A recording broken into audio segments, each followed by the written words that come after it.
Should you approach your goals directly, or should you go around them? Today we're going to find out. Let's compare two brand new YouTubers. Bob is obsessed with this notion of getting 1 million subscribers. He studies everything from clickbait titles to how to make the best thumbnail to YouTube SEO and like what the best camera gear is and all this stuff. Sally just wants to make interesting videos. She starts filming with her phone, she makes a video a week, and she goes from there. Who's more likely to hit 1 million subscribers? Before I tell you, put your answer in the comments below.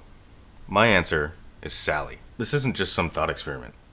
Sally's oblique approach works. Here's Ali Abdaal, a productivity and tech YouTuber who recently just blew through 1 million subscribers. The thing about subscriber count is that I've never really cared about it. I always knew that sort of fixating on subscriber count was just a totally pointless thing. Why is Sally's oblique approach of making interesting videos better than Bob's direct approach of going for 1 million subscribers? Today I'm talking about a book called Obliquity by John Kay. It's no exaggeration to say that Obliquity changed the way I approach my life. Fresh out of college, I put together a 5-year plan. It listed what kind of city I would live in, what kind of job I would have, when I was trying to get married, all this stuff. In about 2 months, that entire plan was shredded. Now thankfully, I'm better off for it. Obliquity answers this central question. Why is it that approaching targets obliquely work better than approaching them directly? There are 3 main reasons why the direct approach fails. 1 is that we live in a complex world and cannot possibly plan for everything. 2 is that end goals don't really tell you what to do. And 3 is that iteration works better than planning. Reason 1, we live in a complex world and cannot possibly know how to plan for everything. One important distinction I want to make is complicated versus complex. Complicated and complex are not the same thing. Your car engine is complicated. It's made up of many parts, they all interrelate to each other, and it's just very complicated. But an expert can break down something complicated and make it understandable. If you need to fix your car, you can take it to a car mechanic. Now, the weather is complex.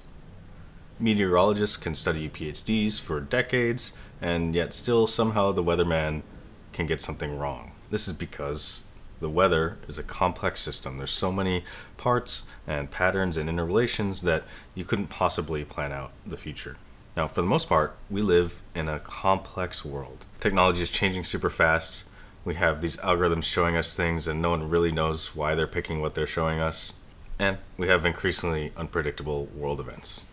We like to pretend that things are complicated and not complex, because complicated things are easier to tackle than complex things. Especially for people like me, I'm an engineer, and I'm taught that hey, there's all these complicated things and you can solve them in a 30-minute homework assignment. So I have this over tendency to think that I can fix things that are complex with complicated solutions. In a complicated world, Bob could just plan out his next 100 videos and be like, yeah, we're gonna go like this. Every video I make will get 100,000 subscribers and then suddenly I'll be at 1 million. But clearly this doesn't happen.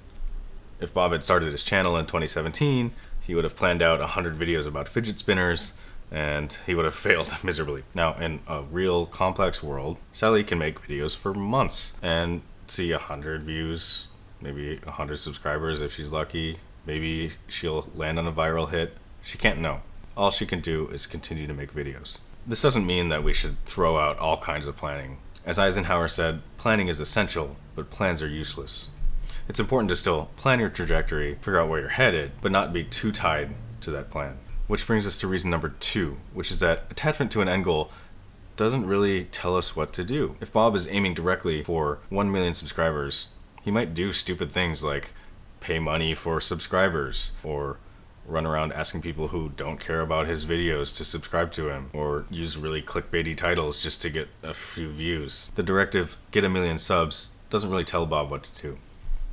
Now contrast this with Sally's approach, which is to make interesting videos. Every week she has a goal that she can work towards. She can make a more interesting video. She can make a video that was better than last week. This oblique directive will result in Sally making better videos, which will result in more subscribers. Moreover, if you make a lofty goal like, I want 1 million subs, you're going to be unhappy for a long time. Every day you don't have 1 million subs is a day that you have not reached your goal. It's a day that you're unhappy. If your goal is to make interesting videos, then every week you get to be excited because you released a video and it was cool and it was fun. And this brings us to our last point, which is that iteration is better than planning. The only way to adapt to a complex, ever-changing world is to expose yourself to the world and see what happens. Tigers are good at being tigers not because they were planned to be the perfect tiger, but because they were put in an environment and they adapted to that environment, and the best ones at it survived. Iteration exposes Sally to the real world so that she can update what she thinks a good video looks like. She can hear back from her subscribers, and she can increase the standard of what a good video looks like over time. Bob has to go off of theoretical learning and blog posts or YouTube videos about what makes a good YouTube video. Here's a quote from Obliquity. Perhaps there is no better one-sentence resolution of the paradox of obliquity. Adaptation is smarter than you are. So, how do we approach complex problems?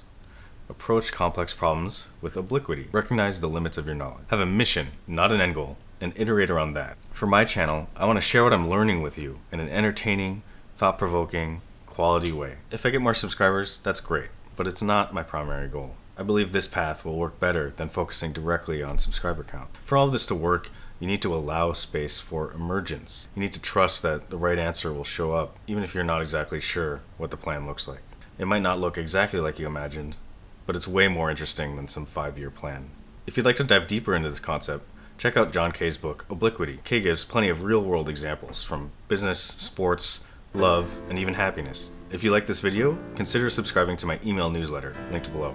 That's all for today. I'll see you next time.